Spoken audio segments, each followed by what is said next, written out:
Bagong gawa mo lang. Bakit ganito ginawa mo, tay? Parang si Toto lang titira dyan, gano'n? So dito matutulog ngayon si Toto, tay? Hindi talaga yung papa ganyan. Ito gusto ko sana maano. Linis. Pero tay, dapat hindi siya nakakulong para ano?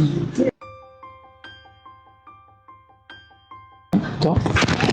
Ano, tay? Ano sabi mo to? Pag napaklaks ko. Oo. Kasi malambot ko yung semento. Pag alis ko lang. Bagong gawa mo lang. Bakit ganito ginawa mo, tay? Parang si Toto lang titira dyan, gano'n? Kaya lang. Ha? Kaya lang. Gagawa naman ako dito. Gagawa ka rin dito, ng sayo. Ito, pinawelding ko. Mas may na lang ako sa gabi. Eto, tay. Alis yun. Ang gamit, ang ganda na ito. Spot lang.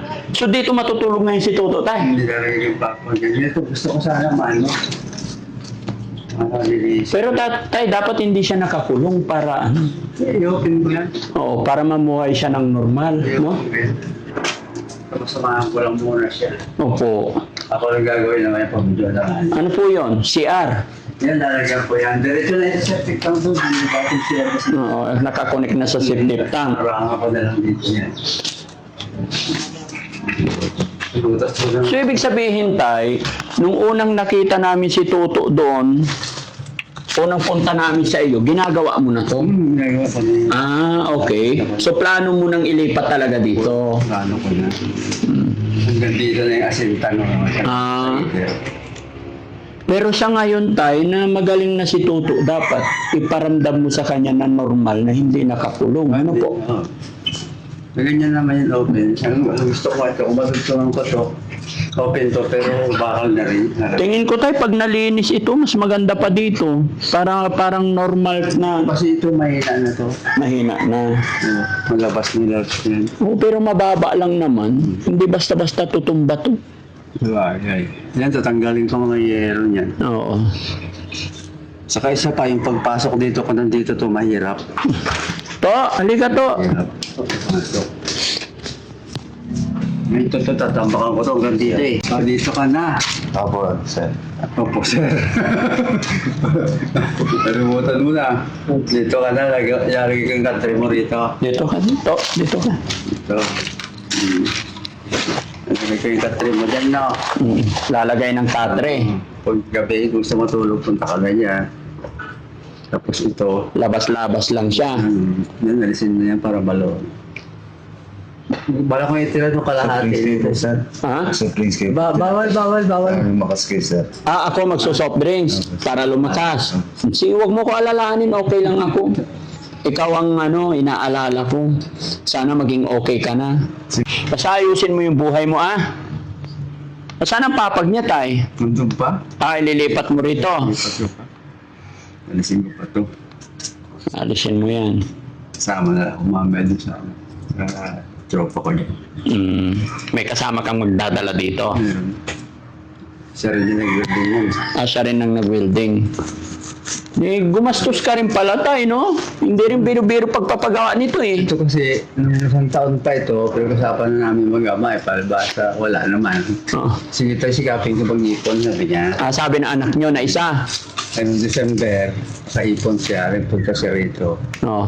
Bumili siya ng materyales. Nung pabili ng materyales, umpisahan ko na. Yun na. Pero ang inaalala ko, tay, kasi normal naman na si Toto, kailangan may papag siya, may higaan siya, no? Talagang ayusin ko ito. Oo. Pagkakaan ko ngayon loob niyo. Higaan, unan, kumot, no? Tapos, Kasi mga kababayan, napakalayo itong lugar nila. Anong oras kami umalis doon sa bahay? Tingnan nyo, alas 5 na po. Ilang oras biyahe? 4 hours? 4 na oras ang biyahe, mga kababayan. Makati, Carmen, hanggang dito, halos 4 hours. Ang layo. ano yung totoo siya dyan? 7 hours yan. 7 hours talaga. 7 hours. Pangasin. Makati. Manila to hanggang dito, 7 hours talaga yan. 7 hours talaga. Opo. Pag nagkukumute ako, kaso 7 hours talaga. So, paano yan to? Iwan ka na namin dito, ha? Opo, sir. Dito ka na, mag-iingat ka, ha? Opo, sir. Kailan yung check-up niya ulit, tay? June 24. June 24. Babalik siya doon. Okay. Alam mo naman na yung number namin, ha? Opo, nandun naman.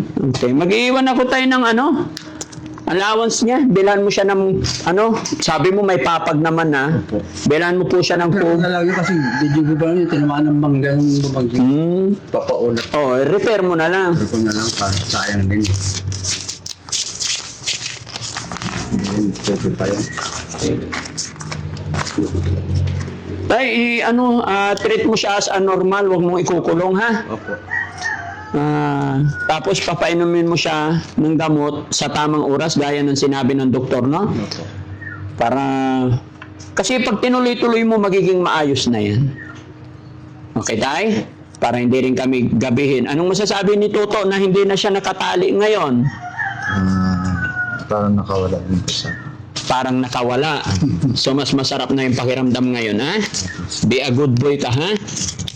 Kita tayo ulit pagka-check up mo. Magte-text naman ang tatay, no? May alam mo na. Basta mag-text ka lang lagi sa amin, tay, ha? O, tay, kamay po. Bibigyan kitang 1, 2, 3, 4, 5, 6, 7, 8, 9, 10,000. Salamat po, Frank, kita, tulong niyo, Frank. Na-solve ko yung problema ko. Kala ko talaga wala na kaming pag-asa kung magaman na buti na lang panalangin ko na makita kayo na natupad. Kaya laking pasalamat ko sa inyo. Sa mga team nyo, masyado talagang patyaga sila. Nakita ko ang trabaho nyo. Talagang mahirap. Hapon, magdamag pala kayo ng biyahe. Opo. Hindi na po pwede kasing ihinto-hinto pa namin kayo, tay. Kaya ayaw at sa gusto talagang. Ang nangyari kasi mga kababayan, dahil dalawa yung nagkasabay, si tatay at si tatay Rudolph, kaya nagkahiwalay. So, bali, kahapon hanggang ngayon, kumbaga tuloy-tuloy ang biyahe namin hanggang sa humabol na lang ako. Tapos ngayon, iban ang naghatid kay tatay Rudolph, si Kuya Jesse naman. Kaya medyo malikot yung mga schedule namin dahil nagkasabay. Actually, schedule din ni Toto is biglaan to, biglang tawag yung bahay pagamutan. Si Tatay Rudolph naman, biglang patawag din ng doktor dahil nangangati. Pero awa ng Diyos, okay naman na, naliwanagan na. No? Pero sa ngayon mga kababayan, napakalayo ng lugar nila, kaya nagbigay si Daddy Frankie ng 10,000 pambili ng mga gamit. Bali may nabigay naman kami bago, di ba? Tsaka... Pinambili ko dito. Na yun. Oo. Unti-unti, no? Malay natin, tay. Tiwala lang kay God, ha? Kumpleto naman pa yung gamot. Opo, Okay. Pag-wala. So, Sir. anong masasabi? Alis na kami.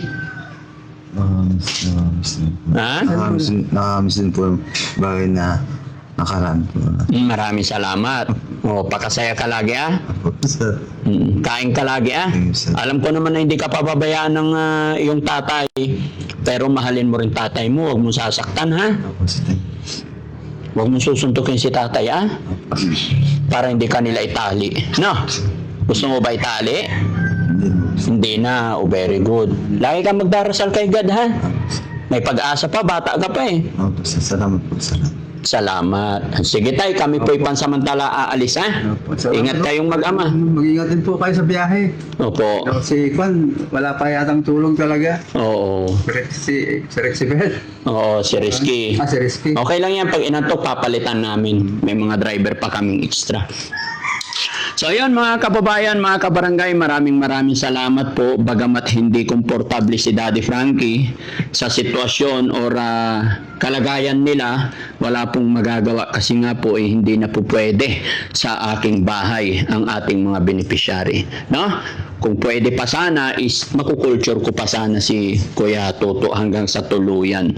Kasi si Kuya Toto is kailangan talaga tutukan ng gamot yan. No? Pero yun mga kababayan, maraming salamat. Bless sana tayo ni Lord na maging maayos. Gabayan sana ng Panginoon ng pamilyang ito na mapagtagumpayan nila yung kanilang pagsubok na dinadaanan. At kausapin mo na lang yung mga iba mong anak, tay, tulungan ka rin nila, tulong-tulong po kayo para kung anong pangailangan. Suporta lang ang kailangan niya para tuloy-tuloy gumaling. Ano po? Sige, yung gamot, andyan na. Funded po. Huwag kakalimutan, huwag mawawala yung mga papel para pagbalik natin, okay lahat, no? Sa lahat po na nakapanood ng video ito, maraming salamat po sa mga kababayan natin OFW, mga kababayan natin na nasa ibang bansa, maraming salamat po and God bless po. Bye-bye!